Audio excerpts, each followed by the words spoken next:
कहानी 14th century Bharat की है। दिल्ली के सुल्तान मोहम्मद बिन तुगलक ने दिल्ली सल्तनत को मदुराई तक एक्सपैंड कर दिया था, लेकिन उनकी कैपिटल को दौलताबाद शिफ्ट करने और टोकन करेंसी जैसी मिसगाइडेड पॉलिसीज सल्तनत के लिए भारी पड़ी और साउथ में सल्तनत का कंट्रोल कमजोर हो गया। मौके का फायदा उठाकर हरिहरा और बुक्का नाम के दो भाई 1336 में तुंगभद्रा के किनारे विजयनगर नाम का एक नया किंगडम एस्टैब्लिश करते हैं, जिसको आने वाले समय में 4 डायनेस्टीज संगम, सालुवा, तुलुवा और अराविडु रूल करती हैं। विजयनगर एम्पायर जब अपने चरम सीमा पर था, तब उसका एक्सटेंट नॉर्थ में कृष्णा तुंगभद्रा बेसिन से लेकर पूरे सदर्न पेनिनसुला तक था। ये बात इसलिए इंपॉर्टेंट है क्योंकि मेडिवल इंडिया की पॉलिटी को 11th सेंचुरी के बाद से लार्जली मुस्लिम डायनेस्टीज ने डोमिनेट किया था और ऐसी सिचुएशन में विजयनगर जैसे बड़े हिंदू किंगडम का राइज करना और उसका लगभग 300 साल तक एग्जिस्ट करना एक हिस्टोरिकल अचीवमेंट से कम नहीं था। वैसे पोर्चुगीज ट्रैवलर बारबोसा के हिसाब से विजयनगर रूलर्स डिवाउट हिंदू होने के बावजूद पब्लिक पॉलिसी में काफी सेक्युलर अप्रोच रखते थे और उनके किंगडम में कई तरह के रिलीजियस सेक्ट्स को रिलीजियस फ्रीडम थी। खैर, विजयनगर एम्पायर की कैपिटल ईस्टर्न कर्नाटका में लोकेटेड हम्पी थी, जो आज एक यूनेस्को वर्ल्ड हेरिटेज साइट है और अपने आर्किटेक्चरल ग्रैंड्योर के लिए फेमस है। पोर्चुगीज ट्रैवलर डोमिंगो पेस के हिसाब से हम्पी शहर ऑलमोस्ट रोम जितना बड़ा था।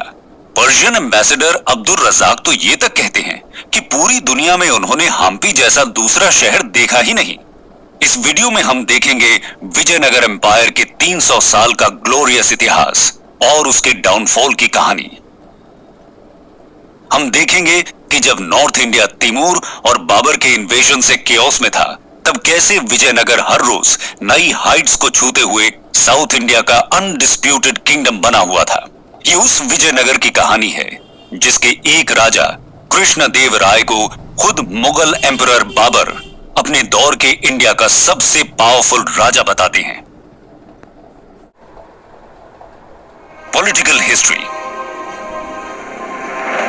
हरिहरा एक किंगडम के फर्स्ट रूलर बने जिन्होंने होयसला टेरिटरी को एनेक्स किया। 1356 में बुक्का राया ने उन्हें सक्सीड करते हुए मदुराई सल्तनत का डिस्ट्रक्शन और विजयनगर का पूरे सदर्न पेनिनसुला में एक्सपेंशन किया। लेकिन विजयनगर के लिए यह सब इजी नहीं था। तुगलक्स के बाद दिल्ली सल्तनत का डिक्लाइन तो हुआ, लेकिन डेक्कन में बहामनी सल्तनत ने अपना इंडिपेंडेंस डिक्लेयर कर दिया और काफी तेजी से पावरफुल होने लगा। बहामनीज विजयनगर के नॉर्दर्न एम्बिशंस के सामने सबसे बड़ा ऑब्स्टिकल थे। इनकी राइवलरी बुक्का के दौर में शुरू हुई, जो एक सेंचुरी तक चलती रही। Rivalry fertile Tungabhadra Doab, Krishna Godavari delta और कोंकण को लेकर थी। दोआब और डेल्टा की लड़ाई उनकी फर्टिलिटी की वजह से थी, लेकिन कोंकण की लड़ाई हॉर्सेस को लेकर थी, जो कैवलरी के लिए इंपॉर्टेंट थे। बहामनीज ने नॉर्थ से आने वाले हॉर्सेस को ब्लॉक कर दिया और इसलिए वेस्ट एशिया के साथ होने वाले हॉर्स ट्रेड के लिए फेमस कोंकण का गोवा पोर्ट विजयनगर के लिए काफी क्रूशल हो गया। कई सालों के इनकंक्लूसिव राइवलरी के बाद जैसे ही देवराया 1 1404 में पावर में आए, तुंगभद्रा दोआब को लेकर स्ट्रगल एक नए विगर के साथ स्टार्ट हुआ। लेकिन वारंगल और बहामनी के बीच हुई एक पुरानी ट्रीटी ने सदर्न इंडिया का बैलेंस ऑफ पावर बदल कर रख दिया था, जिसकी वजह से 1408 में देवराय को बहामनी सुल्तान फिरोज शाह बहामनी के हाथों एक ह्यूमिलिएटिंग डिफीट फेस करनी पड़ी। देवराय को कॉम्पनसेशन के लिए अपनी बेटी की मैरिज फिरोज से करनी पड़ी और डाउरी में बनकापुर की टेरिटरी भी देनी पड़ी। लेकिन कुछ ही सालों बाद देवराय को रिवेंज का मौका मिला। रेड्डी किंगडम में एक्सेशन को लेकर कंफ्यूजन के चलते देवराय ने डिप्लोमेटिक मैन्यूवरिंग करके वारंगल के साथ एक ट्रीटी साइन की और रेड्डी किंगडम को आपस में डिवाइड कर लिया। विजयनगर की इस डिप्लोमेसी की वजह से बैलेंस ऑफ पावर फिर बदल गया और 1420 में देवराय ने फिरोज को डिफीट करते हुए पुरानी टेरिटरीज रिकैप्चर कर ली। 1425 में देवराय 2 पावर में आए, जो संगम डायनेस्टी के सबसे पावरफुल रूलर थे। पोर्चुगीज ट्रैवलर नूनीज बताते हैं कि श्रीलंका, पेगू और मलया के किंग्स भी देवराय 2 को ट्रिब्यूट पे करते थे। इनके रूल में विजयनगर में कई रिफॉर्म्स हुए।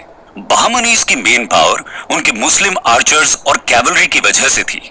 इसलिए देवराय II ने कई केपेबल मुस्लिम्स को जागीर दी और अपने सोल्जर्स को उनके अंडर आर्चरी की ट्रेनिंग दी। इसके अलावा स्ट्रॉन्ग कैवलरी का ऑर्गेनाइजेशन भी हुआ। अगले और सबसे ज्यादा इंपॉर्टेंट रूलर तुलुवा डायनेस्टी के कृष्णदेव राय हुए, जो 1509 में थ्रोन पर आए। ये बाबर के कंटेम्पररी थे।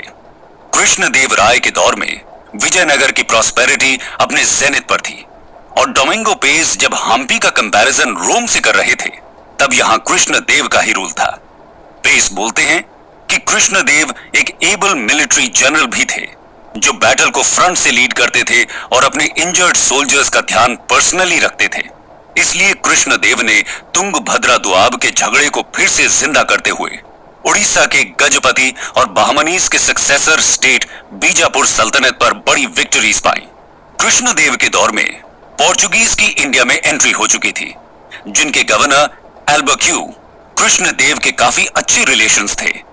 पोर्चुगीज ने कृष्णदेव को मिलिट्री एड भी दी, जिसके बदले में उन्हें भटकल फोर्ट बनाने की परमिशन मिली। लेकिन हिस्टोरियंस का ओपिनियन है कि यह कृष्णदेव की सबसे बड़ी वीकनेस थी कि वो पोर्चुगीज डेंजर को अंडर एस्टिमेट करते रहे। कृष्णदेव की ग्रेटनेस के कई और रीजंस थे। उन्हें हिस्टोरियंस द ग्रेट बिल्डर भी बोलते हैं। उनके द्वारा कंस्ट्रक्टेड एक इनॉर्मस टैंक को डोमिंगो पेस अपनी book chronicle of the Vijayanagar kings में अ ग्रेट आर्किटेक्चरल वंडर कहते हैं। उनके रूल में विजयनगर टेंपल आर्किटेक्चर भी अपने मैच्योर फेज में था, जब टावरिंग राय गोपुरम, श्रीसेलम टेंपल कॉम्प्लेक्स के कुछ पार्ट्स, विरूपाक्षा टेंपल का पिलर्ड हॉल एटसेट्रा का कंस्ट्रक्शन हुआ। राया गोपुरम विजयनगर का यूनिक इनोवेशन था और यह टेंपल्स का रॉयल्टी गेटवे था। ये इतने मैग्निफिसेंट थे कि टेंपल्स की मेन श्राइन्स उनके सामने बौनी लगने लगी थी। एकम्बारन था टेंपल का 188 फीट टॉल सदर्न गोपुरम सबसे मैसिव है, जो कृष्णदेव ने ही बनवाया था।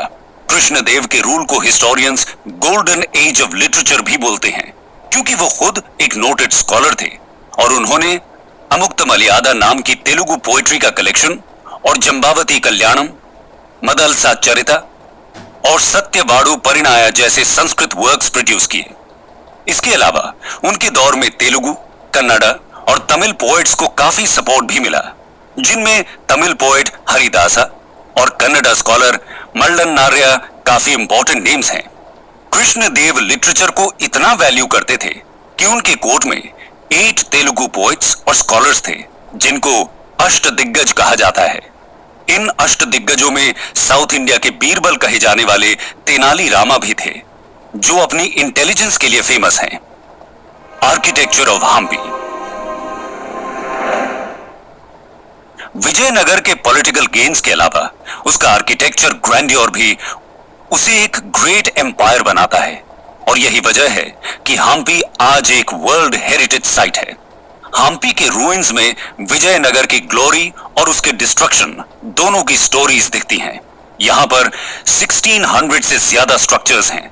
अब्दुल रज़ाक, जो अर्ली 1440s में इंडिया आए थे, वो यहां के 7 टियर्ड फोर्टिफिकेशन से काफी इंप्रेस्ड थे।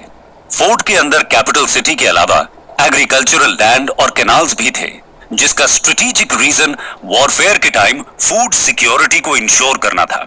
टेंपल आर्किटेक्चर की बात करें तो मंडपा या लॉन्ग पिलर्ड हॉल्स, राया गोपुरम, चैरियट स्ट्रीट्स और इलैबोरेट ऑर्नामेंटेशन जैसे फीचर्स डिस्टिंक्टली विजयनगर इनोवेशंस हैं, और ये विजयनगर की प्रॉस्पेरिटी का एविडेंस हैं। हम्पी का सबसे इंपॉर्टेंट टेंपल विरूपाक्षा टेंपल है, क्योंकि विरूपाक्षा विजयनगर रूलर्स के मेन डेटी थे, जिनके बिहाफ में रूल करने का क्लेम वो करते थे। यहां का मैसिव ईस्टर्न गोपुरम 1510 में कृष्णदेव राय ने बनवाया था, जो टेंपल के मेन श्राइन से काफी ज्यादा बड़ा है। विट्ठल टेंपल में कल्याण मंडप और हम्पी स्टोन चैरियट जैसे स्ट्रक्चर्स हैं। ये स्टोन चैरियट हमारे 50 रुपए के नए नोट में भी हैं। इसका कंस्ट्रक्शन भी कृष्णदेव ने कोणार्क के स्टोन चैरियट से इंप्रेस होकर करवाया था। यहाँ के डिटेल्ड कार्विंग वाले म्यूजिकल पिलर्स भी आर्किटेक्चरल वंडर्स हैं, जिनको हिट करने से 81 टाइप के म्यूजिकल इंस्ट्रूमेंट्स के साउंड आते हैं। एडमिनिस्ट्रेशन। विजयनगर की ग्रेटनेस का एक रीजन उनका यूनिक पॉलिटिकल इनोवेशन नायंकारा सिस्टम भी था, जो दिल्ली सल्तनत के एकता सिस्टम से इंस्पायर्ड था। इसमें अमर नायका नाम के मिलिट्री कमांडर्स नायकट्टम नाम की कुछ टेरिटरीज को राया के बिहाफ में गवर्न करते हुए एक कंटिंजेंट फोर्स मेंटेन करते थे, जो विजयनगर को बैटल्स में हेल्प करती थी। अमर नायक को कंट्रोल में रखने के लिए उनके ट्रांसफर की पावर राया के पास थी, लेकिन इनमें से कुछ नायक 17th सेंचुरी में इंडिपेंडेंट किंगडम्स एस्टैब्लिश करने लगे, जो विजयनगर के डिक्लाइन का एक कारण बना।